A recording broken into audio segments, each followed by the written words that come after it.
if you're sitting like this and then you try to take a big breath, right? Like the shoulders go up, things don't really, your body's holding tension. And so the muscles that you need to assist you in, big inhalation are contracted.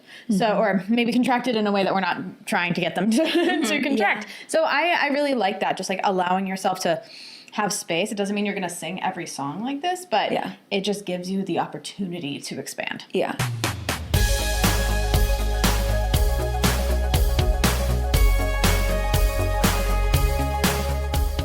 Hey Voxstar, and welcome to From Singer to Artist. I'm Lara Chapman, award-winning singer and songwriter turned viral vocal coach and the host of this show. At VoxTape Studios, we help singers from all over the world level up their voices by teaching them the 3 fundamental skills all singers need: technique, awareness, and artistry. Whether you're looking to go pro or just develop your voice for fun, my team and I are here to help. Check the link in the description to book your first session or grab some of our other resources. Alrighty, are you ready? Let's get started. Because your voice is a wind instrument, without air, there is literally no sound. So today we're going to be talking about breathing and singing, and more specifically, how to actually inhale. And with me in the studio, I have Coach Bree and Coach Emily from our team. And I think we should start by saying, don't overcomplicate it. Yeah. Like, you've been breathing for however many years you've been alive. You know how to breathe. Your body knows how to breathe. Yeah, it's going to be okay. If you're able to be mindful that your body, that you're feeling the expansion on your breath in and the like collapse or contraction like on the breath out. I think before I took like really good trained singing lessons, I was breathing like, breathing, like pushing the tummy in, like pulling the tummy in on inhale and releasing it and like on an exhale. And that's really mostly because I'm like letting my shoulders collapse. Yeah. But I'll run into that with students sometimes. And that's the biggest thing that like, if we can understand that, we're like, or at least like spend some time connecting to the body so that, okay, on my breath in, I should be feeling expansion. And we'll talk about where that expansion is like happening later. But I think that's my first. Okay. Emily? Yeah, I think more is not always better often. But also being aware of the fact that you're going to probably think about your breathing way less in espresso than you would in a Celine Dion song. Amen. Than you would in like a classic, like an aria. Yeah. There's, it's case by case, song wise and person wise, and there is no one right way to breathe. Actually, that's my tip. Yes. There's no one right way. I have had a lot of people be like, I'm breathing really low into my stomach, and we'll break that all down. Ooh, I hate that. I hate pushing my stomach out for breathing, and I feel like I'm getting 0 air in. Yeah, it's not helpful for me at all. And there are people that like, when they try to breathe somewhere else, it just does not work for them. So it is so individual. Again, you've been, like you said, like you've been breathing your entire life in a certain way, when it comes to contemporary music, speech to singing is a lot of what we do in terms of like mixed practice, but that's how your breath applies as well. So let's talk about the different ways of breathing, and then you can pick what works best for you. Yeah. So just to quickly break it down, I go by Scott McCoy's 4 methods of breathing. So we have abdominal, by your abs, low breath, thoracic, your rib cage, clavicular, up here, chest breath, and appoggio, which is just a balanced breath. It's kind of a mix of everything to keep it simple. Okay. Yeah. I'm definitely like a rib breather. I think of it as like a 360 expansion, essentially, right? Yeah. Like going out and like going forward and back a little bit as well. And I guess maybe a little bit up and down too, but it's just like, I'm just creating space. And sometimes what I like to do too, when I'm like, all right, big phrase is coming, I need to get a lot of air in, I almost like get my little chicken wings out. Just to, like, it's not necessarily to make, like, physically make more space, but it's to remind my brain to create the space. Absolutely. It's, I mean, if you're sitting like this and then you try to take a big breath, right? Like the shoulders go up, things don't really, your body's holding tension. And so the muscles that you need to assist you in, you know, big inhalation are contracted. So, or maybe contracted in a way that we're not trying to get them to contract. So I really like that, just like allowing yourself to have space. It doesn't mean you're going to sing every song like this, but it just gives you the opportunity to expand. Yeah. And also, I'm not like going all the way out. Yeah. Like, yeah. No, it's just a little bit like, just get out there, open up, expand. Yeah. One thing I just noticed you do, Emily, is inhaling through the nose. So when it comes to singing, should we inhale through the nose or should we inhale through the mouth? It all depends. So literally, like I feel like this podcast should be called "It All Depends." Oh yeah, I mean seriously, and I mean it's a testament to how individual singing is, how individual any sort of exercise is, right? Like my good form doesn't look like your good form, which doesn't look like your good form when we're, you know, lifting weights. Yeah. But we're probably engaging similar things if you're doing it in a way that's not going to hurt you, right? But when it comes to inhaling through the nose, so you're going to get a deeper breath when you inhale through the nose. Deeper as in like down. Lower in the body. Yeah. Not like necessarily more air, but just lower in the body. Is that what you're saying? Probably could get a little more air, right? But yes, but lower in the body. I feel that. I like to do an inhale through my nose, exhale through my mouth before I start singing as like a cleansing breath. I say cleansing, but it's just to I'll say a grounding breath. Yeah, calming. Calming. I also think if you're about to have a big passage, a really big phrase, and you have an opportunity to take in the wizard, right? We've been watching Wicked, right?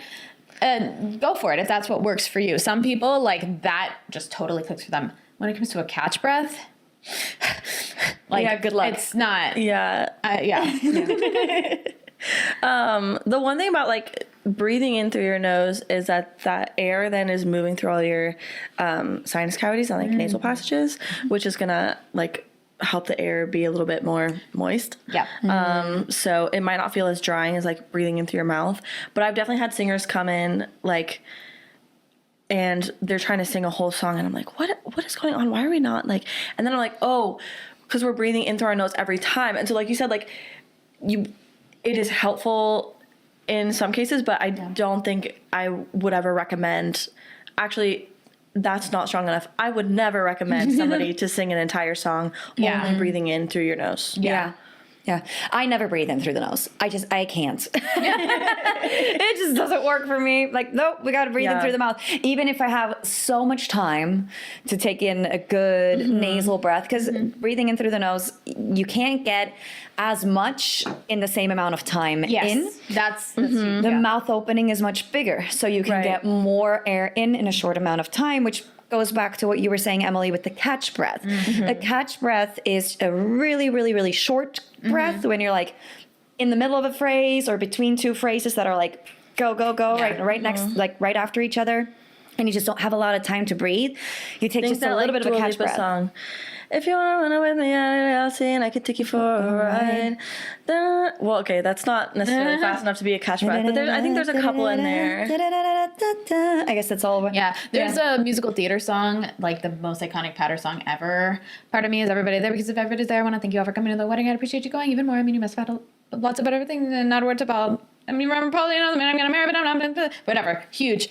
You have this huge patter section where you do not take a breath. Because I wouldn't ruin anyone as wonderful as he is. Thank you all for the gifts and the flowers. Thank you all. Now it's back to the showers. Don't tell Paul, but I'm not getting married today. Right? Like, that's a catch breath. Like, it's not always that fast. It's, you don't have time. You're catching a breath. You're not taking in a breath. You're just enough to boost you through. We played Mario Kart last night. It's like your little, like, when you go over the little mushroom and you have a little boost. But that's not going to take you to the finish line. Is Million Reasons maybe another? Giving me a million reasons. Give me a million reasons. Giving me a million reasons. About a million reasons. Yeah. Right? Definitely. So just the little catch breath in there too. It's just when you don't have like a big... I have less examples in pop music because I just learned catch breathing in like choral settings. I know, so that's much why more. I'm like, I can think of it a million. shows up in musical theater so hard. Well, and also, who cares if you're going to call it a catch breath or a regular breath? Oh, like, yeah. whatever. As long as you can get it in the amount of time that you have. But Definitely. I think I just use it to like denote like we don't have time to take a full breath. Yes. Yeah, if Right? you're We're only told- taking as much breath as we need. Absolutely. Yeah, if you're told to take a catch breath, now you know what it means. Yes. Now Yes. you know what the technical term is. Yeah, Bree, I've heard you talk about this. Oh my gosh, this is probably years ago now. But the sound that you're making when you're inhaling. Can you talk about that? Yeah, so I can breathe in and I can go, right? We can all like gasp, like, oh my gosh, crazy happened. And there you go. And that's why Inhale too close to the sun. it matters. Because if I'm breathing in with a lot of constriction in the airway, that's the sound. Quite literally, when you are breathing in, if there's a lot of sound, it's because the airway is too constricted and you're hearing the air rush past like Other all this muscles stuff are in its engaging. way. Yeah. Now, if I breathe in, and you might not have heard anything, or maybe you heard just a tiny little bit, like I took in such a full breath right now. Yeah. And my throat was totally relaxed. And that is going to be huge. I can't tell you how many singers I remember seeing like on our weekly seminar stage in college that I'm like, you could be amazing, but every week they would choke. And I quite literally mean like choking in the middle of a performance because they were breathing in so shallow and so tight in the throat and they just had to cough like and like just choked on spit. Oh no. So A breath doesn't necessarily need to be like completely inaudible. Because like when you're, I mean, what you just did, right? Like, we can hear that breath, and that is totally fine. We just don't want it to be like a constricted breath, like that. I think totally. the general rule of thumb that we've talked about a lot on this podcast, and just in general singing, is like you might be making it harder for yourself.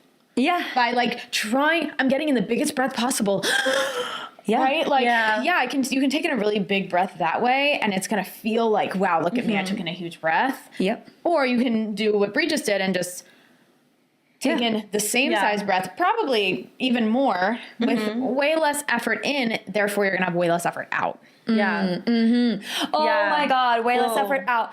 Girl, like, let me tell you, the amount of time I have had to tell singers, like, when we're working on releasing tension, I'm like, you are already building up so much tension on your inhalation. Yeah. Guess what's going to happen when you exhale and sing? That tension's going to stay there. So that goes into that constriction. A lot of times when I see singers breathe in and I could hear the constriction in the airway, like I'm also seeing a visual cue of like the shoulders are raising. Like, that goes back to, Emily, what you were saying, the clavicular breath, the breath up here. Does that mean the shoulders go up or not necessarily? No way. okay, I'm definitely talking about people like bringing their shoulders to their ears. Like, that clavicular breath, which you probably could have been told in someone's YouTube video somewhere or someone's lesson, I don't know. Never breathe up here because it's only going to be shallow and it's only going to cause tension. So what's true is that your larynx will probably raise a little bit. Okay. A little bit. So that could be super helpful for if you're belting, anything there. But also sometimes you're in an opera and you have a corset on, or you're in a musical and you have a corset on, or you're Beyonce, and Beyonce really does a lot of clavicular breathing. If you watch any video, she's like, you can see her chest rising and falling, not collapsing, not shoulders, but her chest is rising and falling, and you can get a nicely big breath there. Especially But that doesn't mean get the shoulders up. Because now we're engaging. Now we're engaging the shoulders are probably physically uncomfortable. Right. Like. I feel like I remember reading in like maybe not the same Scott McCoy book, but a different one that like of those 4 different types of inhalation, clavicular breathing, when they measured the volume of air being taken in, like in a medical setting, that it was actually the highest volume of air totally being taken buy in that. here. Wow. Well, because that's where your lungs actually physically are. Yeah. Well, and like when I'm taking a deep breath and I want to like really calm myself, like I'm letting that chest rise and fall. Like even in another breathing episode that we were doing, working through like a hissing exercise, but before each round, I had everyone take a deep cleansing breath in, and every single one of us took that breath up and down. And then when we breathed in for the actual exercise, we used a different method of inhalation. But but yeah, I just wanted to share that. Yeah. Well, that also brings up a really great point about where in your body to breathe. One, I don't even know if this is a misconception, because I don't think people learn it wrong. I think people just don't know. Where you breathe is just, and this might be obvious to some, but I remember reading this being like, why have I never put those dots together before? It's just where your muscles allow your lungs to expand. It's really, that was just like, yeah, of course. Yeah. But like when you think low breath, you're like, I'm directing my air really low. But really, we're just allowing the lungs to expand downward. Or clavicular, we're allowing the lungs to expand out. The rest, and we'll do something to break all of, well, we can do that now. But we'll do something to break all of that down. But I think when you're thinking about breathing into a certain place, I say think about filling up your lungs more than like get it really low, get it really low, get it really low. Yeah. Or get it really, really directional. Yeah. Before we do your exercise, and I want to get to that in like 30 seconds, I just want to quickly circle back to the tension on your inhalation. Yeah. Absolutely in your neck, shoulders. Sometimes there's a visual cue there. Yeah. Also the tongue, man. Yeah. A lot of people's tongue, mine sometimes included, likes to just kind of like get a little grippy on that inhalation. So be sure to relax that tongue when you're breathing in. It does not need to be active or engaged when you're inhaling. One thing that helps that I have found recently to help with that, and I learned this going to get a laryngoscope, was breathing like kind of through your teeth. There's maybe a little bit of engagement in my neck, but my tongue is pretty relaxed. Yeah. Like, and I'm keeping my tongue pressed up against my teeth as they're closed. And the voice therapist that was doing the scope kept telling me, like, breathe in through your teeth. And when I did that, we finally were able to get, like, not an unobstructed view on inhalation, right? When I wasn't doing that, and I was like going, like, because she's literally yanking my tongue out of my body. And like, I have to breathe in kind of through my mouth, but kind of through my nose. Like it's just a weird, uncomfortable position. And it was like moving things around. And like, I could tell that it was getting really constricted because then I would also like want to cough. But so that can be one way that can help to kind of like relax everything on inhale. And the sound that just happened on that came from the teeth, right? Not from the the constriction, the sound. Yeah, definitely different sound. That also brings up another point. There are, I don't know if as a student you've ever been directed to take a gasp breath, or a surprise breath, or a yawning breath. That can affect your laryngeal position. I talk about inhaling through a yawn all the time. Because it helps me a lot larynx. Because my larynx just loves getting stuck. Like when I'm belting high or whatever, it just kind of gets stuck up there and it's not flexible anymore. So I like inhale through a yawn. And then like go and sing to just give myself a little bit of a reset. This is a really, it works really well for me, and it's worked for a lot of the singers I've worked with. It's a really nice like little trick that you can apply in a performance. Right? Because like you can't start breaking into an exercise in the middle of a performance, but you can always inhale through a yawn to give yourself a little bit of a reset when you're feeling starting to like tense up in the throat area. Absolutely. And the inverse of that is I've heard a minty fresh breath, a gasping breath, a surprise breath. And well, I voiced it, but right, it feels like it feels a little cooler, like colder. And I direct it on the upper half of my mouth, and therefore I'm kind of telling my body, something's got to raise, and we're raising my larynx. Yeah. I like that. Okay, I have one more. Yeah. Breathing in through straw lips. Now, we can modify that to get rid of the like puckered lips in a performance. Yeah. But especially like you had mentioned, breathing in through your nose helps move the breath really low. And so I love using that for students to learn what it feels like for the breath to like expand kind of down. But sometimes it's really hard to then take that into breathing through an open mouth of like letting the air move down. So one thing that we've always done a lot in lessons, and you do this a lot too, Laura, is direct people to inhale through straw lips. That's also relaxing my larynx, and the sound you're hearing is because we're constricting at the lips. Yeah. Yes. Not the throat. But if you can pay attention to what else is happening inside your mouth when you're doing that, you can kind of get rid of the lips part of it and just open the back of your throat.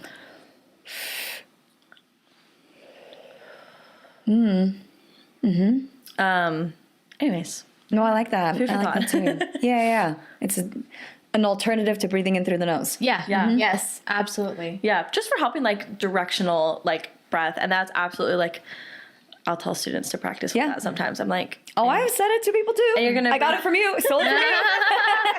Well, and also like if you're stuffed up, you still got to breathe. Yes. I mean, that's a whole other thing. No, 100%. 100%. All right, Emily, let's do your exercise. All right. I don't know this one. I'm excited. Yeah. I really like this one. I like this one because yes, it's going to help your singing, but it also just really puts you in tune with your body. Okay. And it's really nice to isolate different things.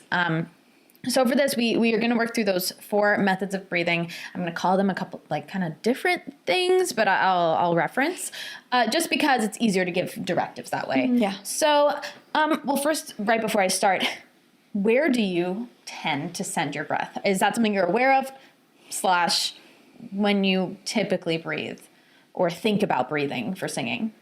For singing, For me, singing. it's the ribs. Yeah. That, Just like- the wide expansion here. Yeah. And a little bit of what? like chest. Yeah. Sorry. Go ahead. No, sorry. When I'm singing, I feel it really low, like mid to low. And I think it's that classical draining. But also like just when I'm living, just when I'm living, I kind of feel it like all around, like forward, down, into my back a little bit, like, yeah. Yeah, I tend to kind of be a mix of clavicular and that, which I guess would kind of be that apojo breath. Yeah. I'm really if I'm thinking about my breath, like, all right, take in a breath and stay expanded, it's going to be that lower rib situation. But I think viewing my own self-tapes, I've noticed when I'm acting, I'm really using clavicular breathing. There's just something that feels very cleansing about it and very like, I like breathing in the circumstance and breathing out whatever the intention. Yeah. Sure. I can say that like I know what I'm doing, but yeah. But okay, let's start. I like to just kind of go bump, bump, bump, balanced. So we're going to start. Here's what the exercise is. Can we choose a quick phrase to sing? Yeah. I'm working late 'cause I'm a singer. Oh, he looks so cute. Wrap around my finger. Okay. We'll just do that much. Okay. A little longer. Yeah. And then you don't need to take that breath in between. Okay. So that's our phrase. Okay. We're going to first, let's just isolate the clavicular breath. I like to feel it. And we're just going to inhale and exhale before we start singing. So just kind of practice isolation. And if you're following at home or listening, right, I'm just putting a hand on my chest. It's like when you're working your abs and then you put a hand on your abs to be like, hey, we're working. Yeah. It's just directing focus. And if you feel like, oh, I think I'm breathing into my clavicle, but maybe I'm also feeling it somewhere else. Just think about directing it to your clavicle. It doesn't have to be perfect. So now once we do that, just go ahead and we'll take in 4 beats of an inhale. You'll probably have more air than you need, but this is just to get really specific and sing our phrase. So we'll do inhale 1, 2, 3, 4, and sing. I'm working late, 'cause I'm a singer. Oh, he looks so cute, wrapped around my finger. Cool. And if we were in a lesson, I'd probably have you do it a couple times. But yeah. So what was that like? It was really difficult, especially once we started singing in the middle of it, to keep isolating that breath up. Like I felt more expansion like in the mid body, like thoracic. I still felt like raised, but like it wasn't only there. Yeah. I was trying to like make sure my abs don't like engage on my inhalation. Yeah. To like keep my lower, like my abdominals from expanding. I was like, engage the abs so it doesn't expand down here, so I can breathe up in my chest. Yeah, to isolate that. Yes. But I was like, I probably shouldn't be engaging my abs. Yeah. Well, that's great, and that also can be a sign. Like if you sang this if you did that at home, and you're like, wow, that's nothing has ever felt as easy as that. This might be something for you to investigate in your singing. Yeah. But if you had this experience of like, I had to work hard to isolate this probably is not your go-to. Doesn't mean it can't be useful, especially if you tend to like your larynx tends to kind of get stuck low. This could be super helpful if you're singing The Wizard and I, right? Yeah. Taking that breath, that's a spot for nose breath. The wizard, right? Because we're getting that larynx up a little bit. Yeah. Anything to get the work done for you. Like your body, your muscles are your employees. And your voice is the boss. You know, like let your voice just do its thing. It's just gotta flow. But all right, let's go ahead and isolate. I call this one thoracic, right? And I like to think it's in your back. Okay. That's I said the support. It's your angel wings. Angel wings. It's right in your shoulder blades. So let's just isolate that. Really think about expanding backwards. Yeah. Almost like something is pushing out of your back, like there were two hands. Like those monkeys. Oh, like the flying monkeys in Wicked. Oh my God. Oh, it's heartbreaking. And they can't sing the song in their heart. I'm sorry. Because they don't know how to talk anymore. I have no idea what they're talking about. I haven't seen the movie. Soul crushing. It's just painful. But how's this breathing feeling? It's hard to completely isolate it because I feel like I can't get a ton of air in if I do just that. Would you be comfortable if I came over and touched that part of your back? Sure. Okay. Yeah. And I could get the expansion there, Your shoulder. but it kind of makes sense. Think that you're gonna press your shoulders down a little bit. Okay. Down and here. How does that feel? Weird. Different. Because there's not as much mobility in the back body. Yeah. Right? As there is like in the front. Does that feel different when I put my hands there? Can you push in a little harder? Absolutely. Make me work, baby. Yeah. Oh, I feel it in my ribs here too, though. In the front? Or just down? Let me try it again. I have an anatomy question. Anatomically, are they like the back of the lungs That's what flat? Are they the same, like rounding on both sides? Like, I don't know. Yeah, this is what, I don't know if you can see it. Oh, I just stood directly in front of you. I don't know if you can see it on me if I sit this way. Like, you see something happening in my back? yeah, I almost turn a little bit more. Like here. Yeah. Okay. Yeah, I definitely can. Okay, so it's okay if it goes a little wider too. Yeah, It doesn't just need to go out. Yes.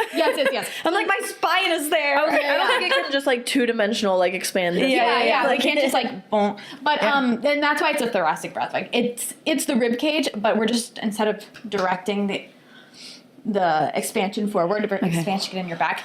We're expanding it in your back. Yeah. This have found is very, very helpful for CrossFitters and dancers and people who just live with a super tight core. Yeah. Because they're not going to run into that. They're not going to run into, my breath really wants to wander down. So if I'm feeling it like kind of here on my rib cage, like the side a little bit, that's okay. Okay. That's why I say it's like the wings, you know, it's not like the middle of your back, it's your shoulders, your blades. Good deal. Do we want to breathe in for 4 and sing our phrase? Yeah, let's do Our it. phrase. That we sang very slow last time. Can we do it faster? Yeah. Okay. So we'll breathe faster. And 1, 2, 3, 4, 1. I'm working late 'cause I'm a singer. Oh, you look so cute wrapped around my finger. Yeah. Okay. So I think because I'm thinking so hard about where to breathe, I was having a hard time like only taking the breath that I needed. I felt like I was like, okay, Overbreathing. Okay. Yeah, definitely a little bit of overbreathing, but then kind of I was able to exhale after one line before I took the next one, and I was like, okay, I get how this works. Yeah. I was just trying to put my focus a little bit more on my back rather than just going wide with my ribs. Yeah. And so that required a little bit of extra thought, I guess. But I think that's like, again, if I just think a little bit more wide rather than back, like that's how I would usually do it. Yeah. Absolutely. And I love that you guys are having this experience too of being like, this does not feel right for me. But I mean, it's not like painful. It's not killing you. You can still sing. But I think so many people experience that, not exactly with a breath there or a breath here, but with being told to breathe. You have to breathe a certain way in order to sing. In order to sound good, right? Yeah. And there can be almost an obsession with breathing correctly, right? Which is different than, I never say correct or incorrect, but I would say that's incorrect, right? That's not comfortable. Yeah, I think it's less a conversation of like, what is the absolute right way to breathe? Because there's not just one, but it's like, are you doing anything on your breath that's making your life harder? Yes. And can we correct that? Because if we can isolate things, like if we can get it so you can have a relaxed inhale and you're able to manage your breath really effectively, that's all we would need as singers, right? It doesn't have to be like everyone follow this exact formula. Yeah. In some cases, the formula is really helpful for just giving a basis of education. Yeah, absolutely. Right. Yes. Yeah. If that's where we're breathing, some direction is absolutely helpful. Yeah. That's not to say that in being intentional with where you breathe is harmful to singing. You know, it's like we're not on that end of the pendulum swing either. No, but like I think the complete opposite. If you can have a lot of awareness about where you're doing it, like I said this in another episode, your own body awareness and self-awareness is your superpower as a singer and as someone who's learning how to sing. Yes. And we're all singers and we're talking as experts on this podcast, like to the extent that we are experts, and we're all still students of the voice. Of course. Absolutely. and we'll be students of the voice until we're like in the ground. And that's what makes you a better singer or a better teacher. You know, if I said, I know everything now, thank you very much. Like that would do so much harm. Right? Yeah. Like if I decided that the last bit of information I took was all that I ever needed to know, that's cray. Also, the reverse of that, I became a better singer. Yeah. Through teaching too. Yeah. So did I. It goes both ways. So it's a win-win. Yeah. So what we're saying is everybody who sings should become a voice teacher. Yeah. Oh my God. Absolutely not. Enough people are doing that. Please don't. That was a joke. In case that wasn't clear. But we don't need more competition. No, that's not what it is about. No. Study and pursuit of knowledge is valuable in any field, in any aspect. Like think of your doctors. Yeah. They go to so much medical school to be able to practice medicine in the first place. And then they continue studying. They have to. For their entire careers. I would be terrified if a doctor had been practicing for 20 years and was like, haven't opened a textbook since I graduated. I'd be like, science changes. I put a needle in me. You can take that scalpel away. I don't need it. Don't scrape me. Like for sure. You know? Science changes. That's exactly it. Which is why there are a lot of misconceptions about the voice, because a lot of people learn from their teachers who learn from their teachers who learn from their teachers. And that goes back not because all of those people love teaching, but because a lot of those people love singing. And then eventually it was like, let me start teaching and maybe don't have the passion for teaching. So they tell what they know and do no further research. And then I work with someone who's an awesome person. And we had to work through first before, like, of course we started working on the voice, but the biggest priority to work through was, oh, I had an awesome teacher. Then I had a teacher who told me everything I had ever done was wrong and everything had to be this one certain way. And then I hated singing. And now I don't like the sound of my voice. I don't sing in the car. I don't enjoy singing at all. And it's like those experiences really are there. It's really tough for me to hear as a teacher and not be like, oh, Yeah. don't you say that to my girl, you know? But I think there's so much, passing down of knowledge, which is important, but continuing to investigate in general. And be curious. Yeah. One of my favorite class periods that I've ever had, like it was in my master's program. And we were just like going over like general rules of thumb and exercises and targeted exercise and stuff like that. And then at the end and being like, this is what these things do. And then at the end, my professor went, oh, and also question everything all the time. Never stop questioning. Yeah. And I think that's the point of it all. Yeah. As a teacher, right? As a singer, I think it's absolutely okay to be like, I'm leaning on my teacher for guidance and I'm not going to the web for it. Oh yeah. That's totally fine. But I feel like I give way too many disclaimers because I'm trying to be like, you guys, everything I say won't work every time. yeah. Oh, that's true. Yes. That's And my absolutely students, true. I get questions all the time. They're like, you said this last week. And I was like, yeah, and I'm saying this week. They're like, that's a direct contradiction. And I'm like, I know, it was in different contexts. Absolutely. Yes. Absolutely. Context matters. Yes. Yeah. Well, there are two more places to breathe Yes. for this exercise. So we're going to your happy places. So I like to do the balance breath, your favorite last. So we're going to do a low abdominal breath. So here, I'm not thinking about pushing my stomach out. Okay. I'm just thinking about releasing my abs and directing my air downward. Right? Just thinking in terms of directions, not about muscle manipulation, because that's where things get physically uncomfortable. Okay.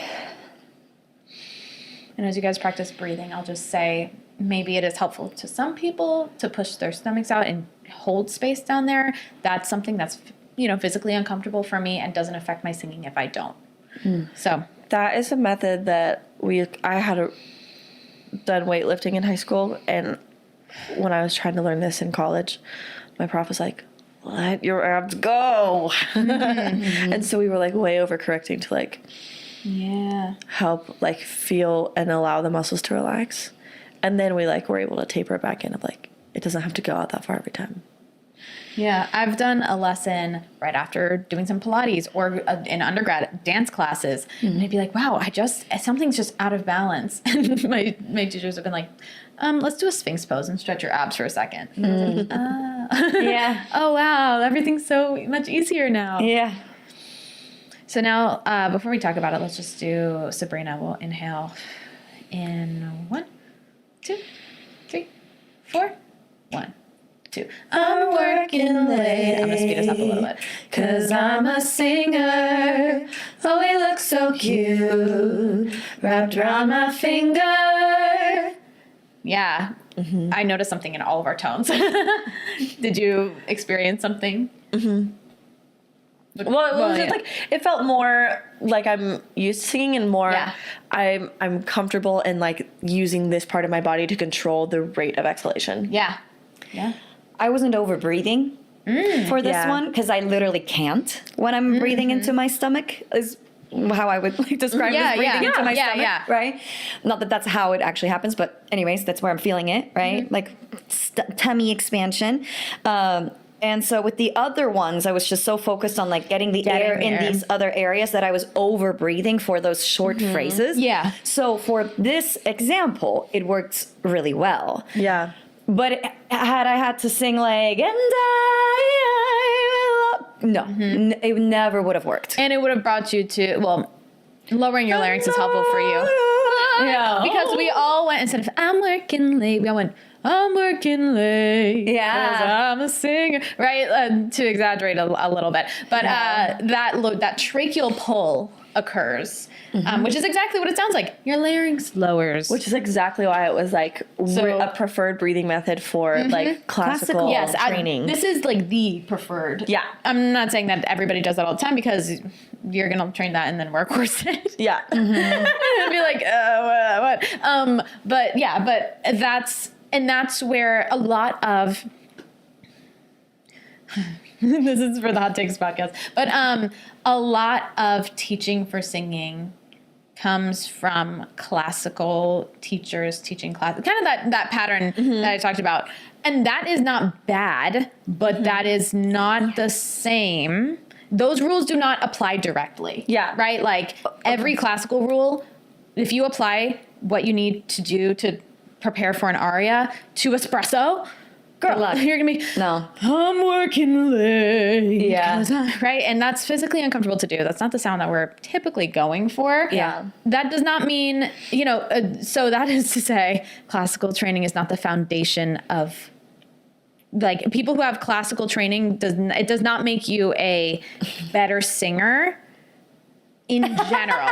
But I think that, like, I've trained every genre in my voice, including classical, and that's awesome. That has helped me immensely. So it's not to say don't do the classical training, but it's also to say You don't have to. you don't have to. Yeah. That's what it is. Which I also say. Yeah. And you have classical training, extensive classical training. Yeah. I don't have classical training, but I studied contemporary with a classical voice teacher.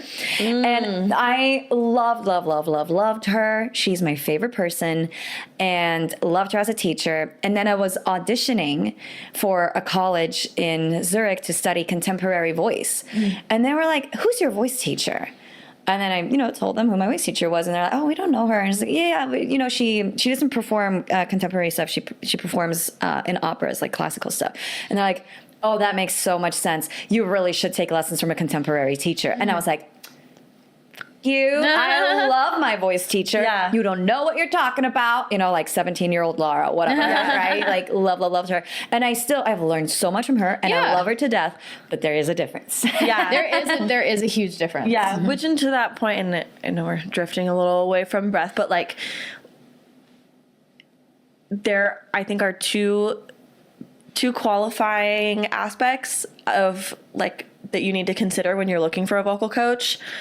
Do they have do they have the training, and do they know how to educate? Because you can have amazing singers that don't know how to convey information and teach people. Yes. And you can have amazing educators, and maybe they're not like really excellent at the genre that you're hoping to sing. And that's really important to consider. Yes. Like exactly what you were saying.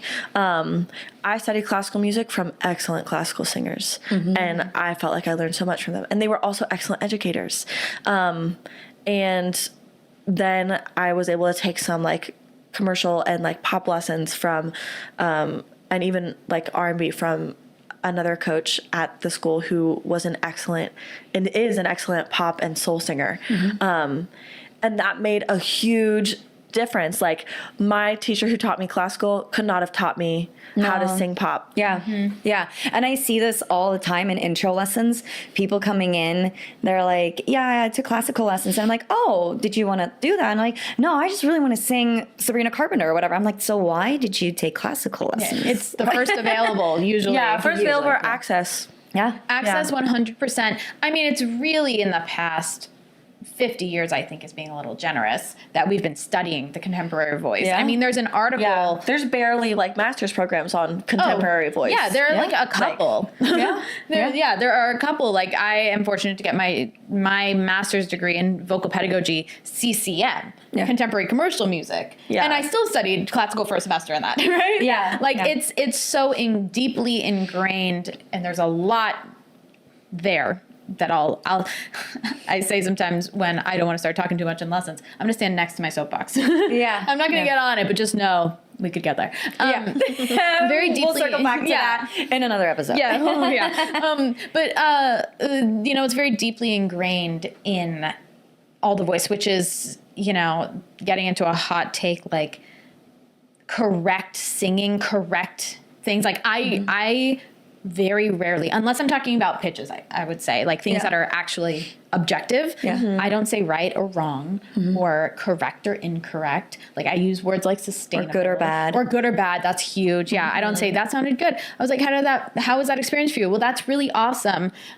Or I'll be specific if we're working on something artistically and I'll be like, well, here's what my aesthetic preference would be, right? Like this is what I hear. But I was working with a student and I won't get specific and their voice, there was something that was a little off to me and there was tension, there were technical things to work on, but there was just something in the tone that I was like, this isn't, I sat with it and I was like, oh, I need to adjust this and this and this, not presenting that to them yet. And then I just sat with it and I was like, wait a second.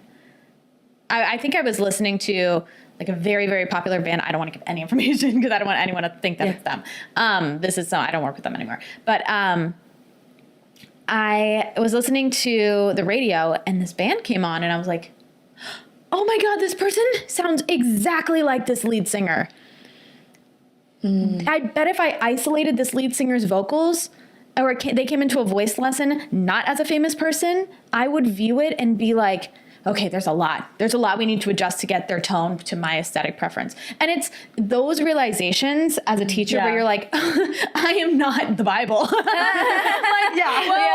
My preferences are the least important part. Yeah. There is a difference between a tone that hurts to hear and a tone that doesn't, right? Sure. But maybe not hurts to hear. That's intense. But there's right. But it was a very sobering moment for me where I was like, whoa, Emily, take yourself out of it. Yeah. And I'm so glad I caught that before, like very early into lessons of being like, you know what, this person's voice is truly so unique. This is so not about breathing, but no, you're good. But it always leads into that conversation. I think breathing, for me, the breathing leads to, we really talk about it a lot because of classical music, I think, and because of all those classical teachers who learn from this, and then it goes into the whole rabbit hole for me. Yeah. But breathing for a while, a lot of people come in, and I think we might have mentioned this, but a lot of people come in and say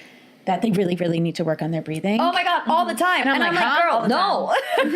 I almost never talk about breathing unless it's like a big issue. Unless it shows up, yeah. Usually the most I'll talk about breathing is where to breathe in a song. Yes. I just have one part of this exercise to do. But breathing has been the Band-Aid solution to everything for the past 20 years. Yeah. It's been like, what's wrong with your voice? You're not breathing enough. You're not breathing enough. It's rarely that. It's more that you're not supporting enough. Yes. You're not. Check out this episode. Yes. You're not using your breath intentionally. Yeah. I'm like, you're taking in enough air, but I don't hear any of it coming out. That's always the issue. No, we do have another episode on actually exhaling and supporting your breath. Make sure you check that out. I'll link to it. Okay, let's finish up this exercise with this balanced breath. So aim it towards your appoggio. I like to aim it towards my lower ribs, thinking that little hands are pushing out the sides of my rib cage. So just isolate that.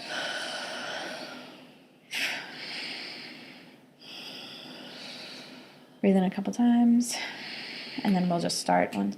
We'll inhale in a second, and inhale 1, 3, 4, 1. I'm working late, 'cause I'm a singer. Oh, you look so cute, wrapped around my finger. What was that like? This is my comfy place. I find this is a lot of people's comfy place with intentional breathing. This is, I think, the place that I find more often when I'm singing contemporary styles. Yep. Right?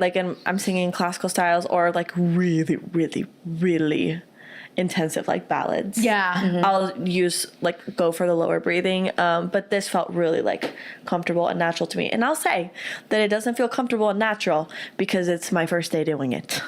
No, yeah. It feels comfortable and natural because I've literally been hearing about this type of breathing and learning how to execute it and training it with such intention since I've been in high school, since I was 14. Yeah.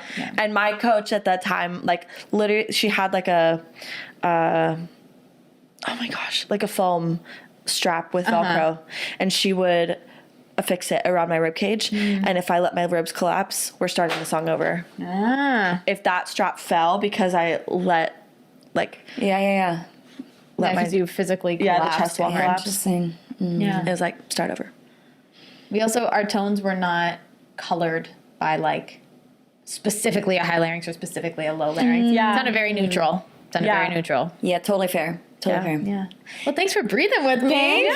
Thank you. This is a cool exercise. Me and my tangents. Yes. I want to talk about one last thing, which is overbreathing. We kind of like touched on it a couple times. Yeah. And I think there's two ways to overbreathe, and they can also happen at the same time too.